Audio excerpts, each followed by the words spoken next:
This episode is sponsored by Realtor.com, who wants you to take advantage of your free profile on Realtor.com. By claiming and completing your free profile, adding a photo, and all of the information that puts you head and shoulders above the competition, you're on your way to receiving free leads, helping search engines find you, and staying top of mind with past clients. To learn more about claiming your free profile, go to Realtor.com/profile.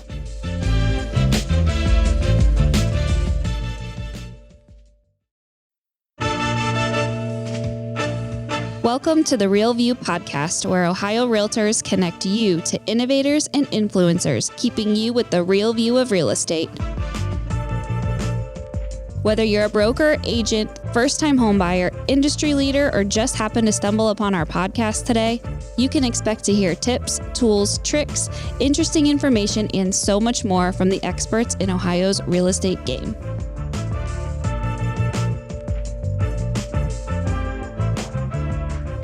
Hi, everyone, and welcome back to the Real View podcast. I am your host, Allison Wiley. Joining me today is Natalie Davis. She is our special guest. She's also going to be joining us at our annual convention and expo happening in Columbus this year, September 9th through 11th. She is joining us today to give us a little preview into some of the things that she's going to be talking about during her session with the Young Professionals Network. So we're super excited to be having her on today to be learning a little bit more about her. And this is going to be a part of our whole session this summer around highlighting these amazing speakers that are going to be joining us at convention this year, getting to know a little bit more about them and giving you a good insight into what you can expect from their sessions at convention. So Natalie, welcome onto the show. We're so happy to have you.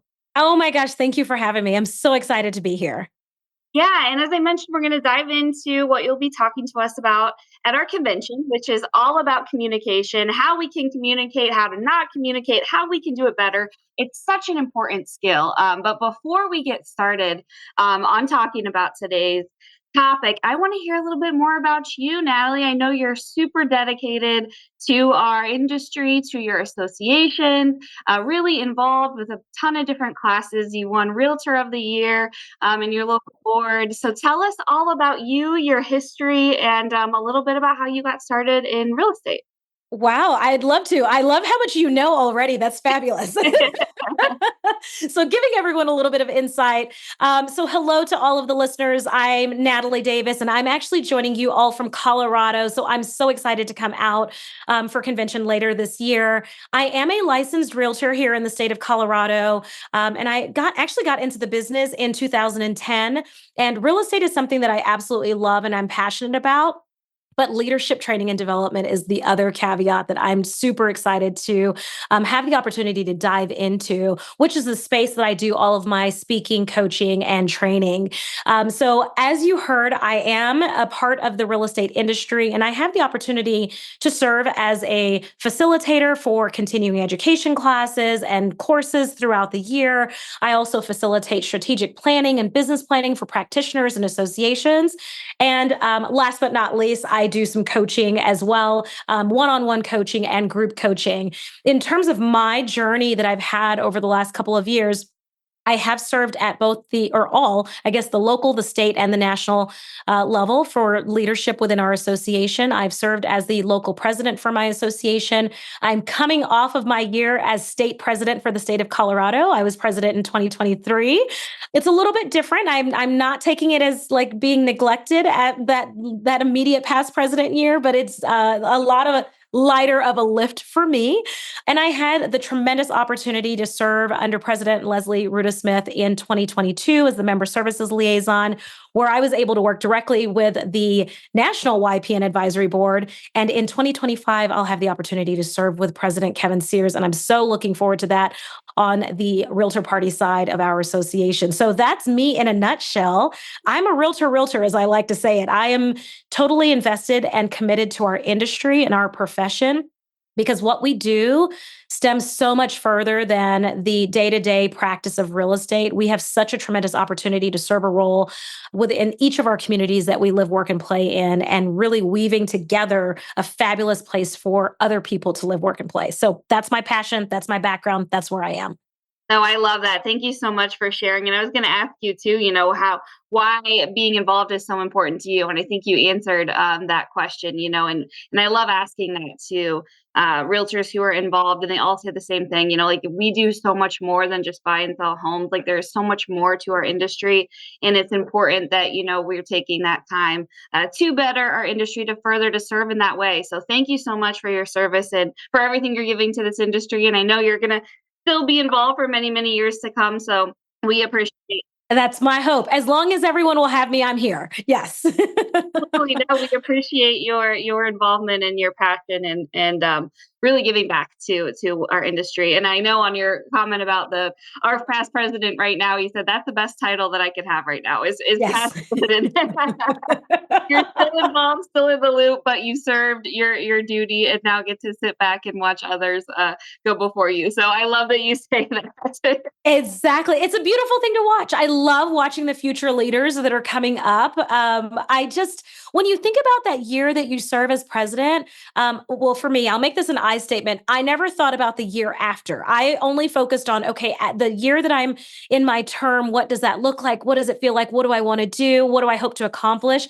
And then I think I stopped there. I didn't start continue to think about, well, what's the next year look like? So here we are. Yeah. It's true. There's so much focus on your year and everything you want to accomplish, and of course, that is the focus and should be the focus. But you're right. Then it's like, what's next? There's And so then much what? planning. Yeah. So that's super interesting. Well, thank you for providing a little bit more about you and what you do and for all that you give back to your local association, state, and our national association. We really appreciate it. Thank you. I appreciate that. Let's jump into communication, right? That's what you're going to be joining us to talk about at our convention. Let's start at the beginning. In your perspective, why is it so important? And what does it give to these relationships when we are being strong communicators and really making that an emphasis of what we do and how we proceed in our business and personal lives? Absolutely. So I think the communication piece of our business, and I'm glad that you said personal lives as well, is really the foundation that will make or break any relationship. And so when we think about our business as practitioners, we are truly building and nurturing relationships.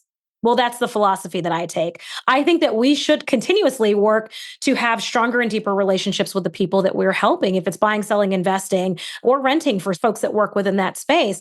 And so when you have that foundation of communication that's solid, and when I say solid, it can waver based off of your interaction with individuals, or you can have processes and systems in place that really help to ensure that you're never wavering away from that type of communication. There are a few things that I like to think about. And one is really looking at consistency when we're talking about communication. I see that that's where a lot of breakdown happens, is that we turn up the communication at the very beginning of the experience or the development of the relationship, and that's either professional or personal. And then we get comfortable and scale back, but the other party may not understand why, and we may not even realize that we're doing it. So consistency is a big piece that I like to focus on when we're talking about communication, the type of communication that we're having with the individuals that we're connecting with. And then last but not least, the opportunity for communication to serve as the vehicle in setting expectations. And so that is significant, because when we're able to set clear expectations on an ongoing basis, where the consistency comes into play, we typically see relationships that are very strong, very vibrant, and experiences for our clients that are successful, even if success doesn't mean crossing the finish line. Success can be in the form of understanding that they felt well equipped to make a decision as they were working with us through that transaction. I love that. That's so important. I think, would you say when it comes to building relationships and how to make deep relationships, I know that's one thing you're going to be talking about is how to really form strong bonds, with our clients, with people you work with, in your personal lives, like you mentioned. Is communication kind of that number one thing that really helps those relationships grow deep in your experience? 100%, wholeheartedly. I would say that if I were putting this as layers on a triangle, the absolute bottom of that foundation on the triangle would be your systems and processes. And the next thing that you stack on top of that is communication. Because if you have fabulous systems and processes, but your communication is lackluster, you might as well just throw your systems out of the way because no one is going to buy in or opt in or want to be a part of it. And the opposite is true. You may have exceptional communication skills, but no systems or processes, which I think you can still develop a fabulous relationship, but everyone may come out on the other end just confused. So yes, it's right there at the foundation. Yeah, I think so too. I think it's the basis of how relationships grow, communicating your needs, communicating. I think, that is at the core of really what helps build those strong and deep connections with other people. And you mentioned consistency and you've seen, that kind of waver or falter as relationships grow, that falls off. What other mistakes do you see when it comes to the way that we're communicating? Oh my gosh. Okay, let's start with consistency. And if we're talking about it from a real estate transaction standpoint, which is where I'll spend most of the time in our session and our time together, that communication piece, we're talking about it before, during, and after the transaction. And oftentimes where I see the most or the least amount of consistency, I should say the least amount of consistency is after the transaction is complete. And sometimes we'll have past clients that we've worked with that we may have forgotten about their home anniversary date, or we didn't call them for their birthdays, or if they had an anniversary or a big milestone that they were celebrating in life. And so, if that's the case, the question that I often get posed is, well, I've missed it for the past 6 years. It's going to be weird if I reach out now. And so, I always like to circle everyone back. If you had those deeper relationships or those deeper conversations with folks before and during the transaction, a couple of years can pass and it's not going to be strange because that person during that experience with you felt that you were invested in them. And that's ultimately what you want to have. We're not talking about this from a superficial standpoint. We truly should have investment in the lives of our clients because real estate is woven into all of that. Whenever there's a big life change that a person is experiencing, typically real estate need is coming shortly behind that. And those are both positive, negative, or neutral life experiences that individuals have. Isn't that interesting that we are with our clients through some of the biggest moments in their life? Like, yes, buying and selling a home is like a huge moment in someone's life, but you're right. A lot of the times the catalyst to wanting to buy or sell a piece of real estate is because of a major milestone is happening. I mean, I think that is so important to point out that like we are with these people when major things are happening in their life. Oh yeah, and you're buying and selling a home on top of it. On top of it. Yeah. Exactly. Absolutely. I mean, even for the folks that are looking at real estate from an investment standpoint, you're now a part of their long-term legacy plan, right? Like, so they may not have the big life changes, but you're now part of a bigger picture legacy that this person is creating for either their family or a philanthropic organization that they're connected to or what have you.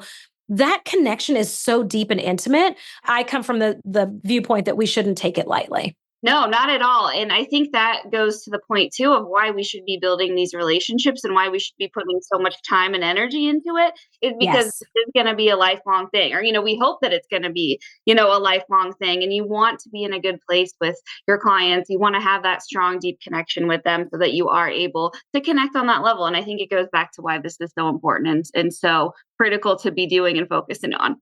Absolutely. Thank you. I agree. I agree wholeheartedly. And regardless of where you are, I think there's always opportunity to grow and expand, right? So if you think that you're a great communicator, maybe there are opportunities that you haven't explored in the past, like communication techniques or skills that we'll dive into as well at a very surface level, but we'll present it. Yes.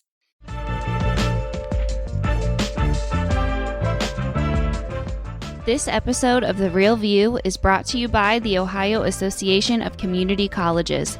Ohio's network of community colleges provides accessible training that accommodates the busy lifestyles of aspiring real estate professionals at half the price of a traditional university. With convenient locations in every part of the state, as well as online options, Ohio's community colleges are your smart choice for pre-licensing education. For more details or to start the journey to a real estate career, Visit the education page at ohiorealtors.org and then click on the pre-license course locations.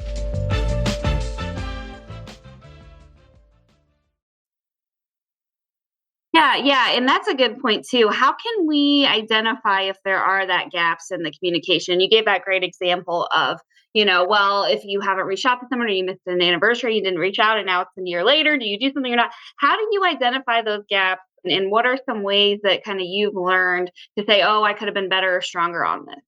Yeah, absolutely. Great question. One tool that I often reflect on or utilize is the McKay 66. And it's a questionnaire that Harvey McKay came up with for any sales professional, whatever industry you're in. Sales professionals across the board should have or know these 66 pieces of information about their client. When I look at relationships that I have, if I look at that list, and let's just take the category of education, that's one of the larger categories. If I look at that list in the category of education and I'm thinking about either a personal relationship that I have or a business relationship that I have, and I'm thinking about college education or post-secondary education, or level of education that that person has achieved, and I don't know the answer to that, I immediately know that I've missed an opportunity. And it typically comes up when you're having conversations with a third party, right? So it's, hey, well, where did Allison go to school? Well, that's a great question. I don't know. I don't know. And so now there's an opportunity for us to connect and me to have a better understanding of your education background and the relationships that you had while attending school and your experience that you had. And I've noticed, at least, folks that have done post-secondary education, there's a strong connection to their alma mater. And what does that look like? And is there an opportunity for us to have a deeper connection there? So that is the McKay 66 is truly a tool that I think is fabulous. If you just Google it, you can pull it online. It's a fabulous resource that you can use, because just when you think you know about someone, you look at that list and you're like, I have no idea. I'm just an inch deep, or maybe I'm 10 inches deep, and you could go a mile deep in that relationship. No, that's so it's so true. And I love that you mentioned too about like, yeah, we think we're pretty good communicators, or we think we got it down pretty well, or that's not a weakness, that's not an area that you feel like you need to work on. But it's so true that we can always be getting better with this, and that there's always more we can do to connect with people, to better communicate, to learn more things. Your example you just shared, I think that that's really important to note too, is that we can always be doing better. Even if we think we're super good at it, there's always room to grow and get better. There is always room to grow. Absolutely. Absolutely. And if you don't realize that, or you don't embrace that, there's even more room for you. So do I think so too.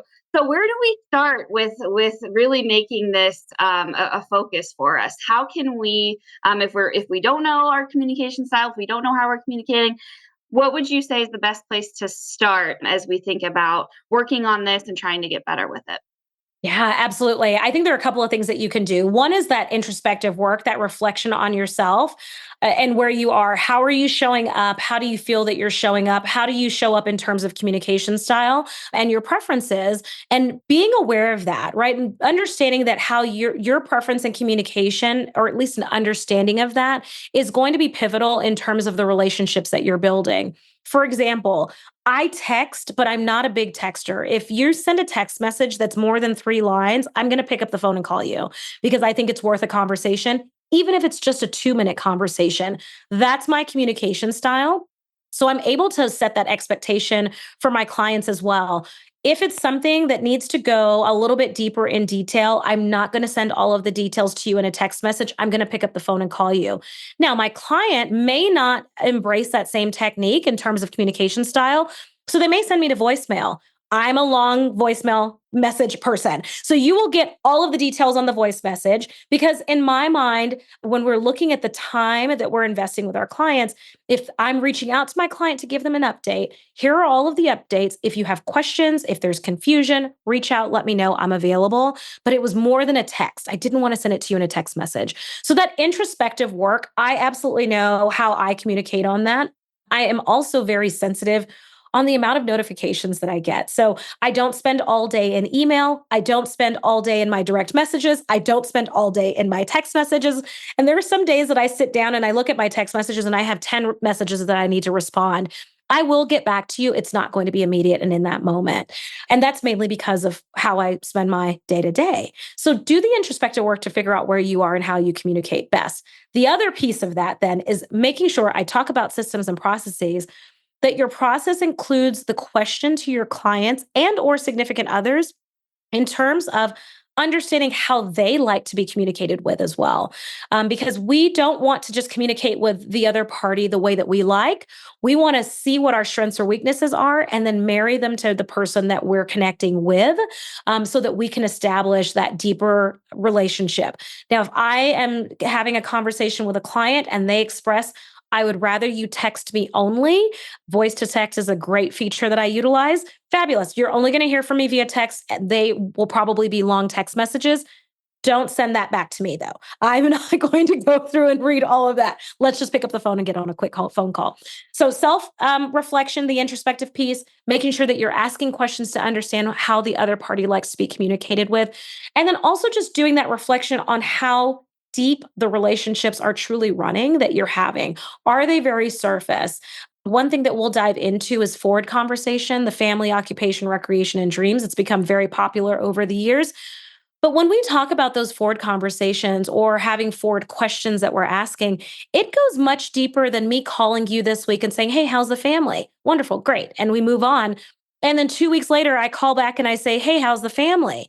That's that 1 inch deep depth of relationship that we're talking about. If you call and ask, "How's the family?" Wonderful. My daughter just graduated, or my daughter's heading into her sophomore year of college, or whatever that may be. The next time you call me, that's where we pick up. "Hey, you said that your daughter just graduated. What's she planning to do in the fall? Is she enjoying her summer? Had she picked up a summer job?" There are so many ways and directions that you can go. It's just having the intention of having an investment in the other person. That's the biggest piece. Yeah, I love that, and I think that too. That's really the way to get those deep bonds going, right? Like you mentioned, taking it, a deeper level, not being so shallow, not just saying, "Oh, how was your weekend? Great, fine, cool," and like moving on to the next, and really getting to that next layer. I think is so important and so critical, and I love that you're going to share with us some ways to do that. Asking those deep questions, asking those follow up questions, remembering like a conversation that you had with this person the last time and picking up kind of where that left off. I think that that's really so important and in such a great way, a technical, practical way that you can really take those relationships to the next level.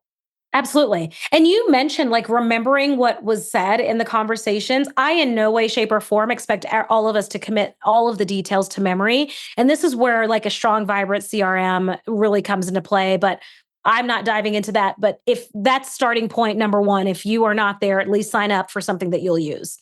Yeah, because I think that's a whole other aspect of communication, right? Is that listening piece. And Yes. so important, not only what we're saying, but how we're absorbing information from other people. And I'm sure you know that and we'll talk about it as well as just how to listen and how to listen better, right? I know that's something it's like listening to react instead of listening to really listen. Like I'm really bad. Yes. So I'm always like, oh, I want to say this, or they're saying something and now I know what I'm going to say. So like thinking about that too and listening and just how that affects communication too. I think that's a big piece of it. Oh my gosh, absolutely. Well, and if you think about the real estate practitioner, we're very task oriented when you look at our day to day, right? It's here's the next, especially as I talk about systems and processes and couple that with relationships, but the two can live simultaneously and harmoniously together. But when we think about like our day to day, we go from task to task to task. And so when we have an opportunity to fix something, or help someone with something, we go into that space. I can help you with that. I can fix that for you. And so you're right. We typically are listening with a solution already in mind or with judgment already in play. So how can we push through that?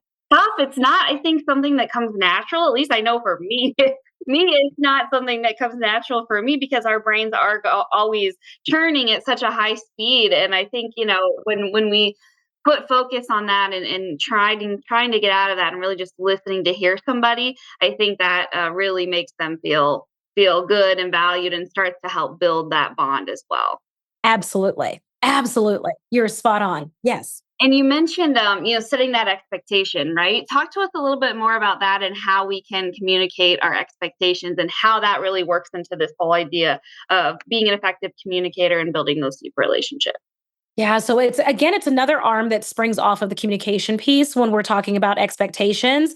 What I think is really important when we're talking about expectations is that opportunity for us to clearly articulate our value proposition. And I want to just share with the listeners, I'm not using value proposition as a buzzword. This is something that we should have had in place for many, many years. But when we're clearly articulating our value proposition, expectations is one of the biggest pieces of that. One key term that I like to use, and this is a freebie for all of the listeners that get to listen to this episode. The next step in my process is this, like fill in the blank wherever you are. You start to entrain the clients to understand, oh, Natalie has a process and she's taking me through this process. And it also sets the expectations for the client. What you're doing is answering to some fears, concerns, reservations that they may have without having to wait for those fears to pop up or for them to send you that message at 9 p.m. to say, I don't know what I'm supposed to expect in the next step, or do we just wait from here on out, or what is the next step in the process for us? You've already set those expectations. And again, it's a process that becomes part of your communication strategy when looking at your business. And I think that's the big piece that I want to put a bow on everything with is when we talk about communication, when we talk about systems and processes, when we talk about setting expectations, these are all just pieces of your bigger business. Like you are the CEO of your business. So what are the things that you need to have in place to make sure that there's no confusion or lack of clarity for someone that's wanting to work with you? The same can also apply to personal relationships. It's so helpful when you set expectations. When my daughters were younger and we would have family vacations planned, we always had this conversation at the airport because it doesn't give you too much time to think about it. But while we're sitting at the airport, we would always sit down and each person would take a turn. What are your expectations for the next X number of days, however long we're going to be out and about? And that gives everyone else in the family an understanding of, oh, they don't want to do anything and just read on the patio all week. Beautiful. I want to do all of the water sports. So we're probably going to see each other in passing from time to time or vice versa. So again, those personal relationships that we have, that same rule applies in terms of just setting clear expectations and having that information from the other party as well. Yeah, it really does. And you're so spot on with how we're communicating right now and what, if your business practice is going to change, if you haven't been doing it as you mentioned, and now we're having to, it's kind of never been more important than it is right now, right? That we're communicating and that we are clear and that this is really a strength. And we're finding out a way to set those expectations, to make that a part of our everyday rituals when we're working with clients. I mean, it's so important right now and it's going to be moving forward. So, never been more better time to pay attention to this if you haven't been. Then right now. Yeah. I agree. I agree. Yeah. Yes. And I'm sure the best time to have done it would have been 10 years ago or when you got into the business. The next best time is today. Right? That's the saying. Like the second best time is right now. Yes, yes, definitely. So since we're on the topic of expectations, what else can we expect to hear from you when you're going to be in town in a few months? Oh my gosh. Well, I am really looking forward to it. If you guys did not pick up on it, just I am high energy. And this is what you're going to hear. So, what you hear now is what you're going to get in person. But I am also a task person, a task oriented person.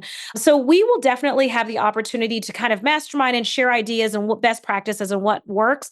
But what really is seen as a successful offering would be the tangible takeaways that can be applied to your business in that moment. So that's the key piece that I am constantly striving for is looking for those tangible takeaways. And it's going to vary from person to person.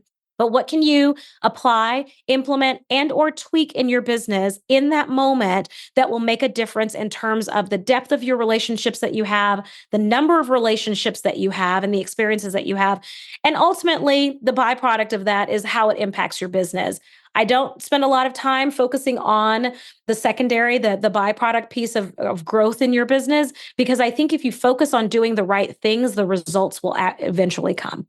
Yeah, I think so too. It sounds like it's going to be a wonderful session, even just from our conversation today. I can't wait to hear more. It's going to be great. I know you're going to share with us some really practical ways that we can make this a part of our everyday lives, that we can get better at it, that we can start growing those deep relationships that is so important to all of us. So I'm looking forward to it, and I can't wait to see you in person in a few months.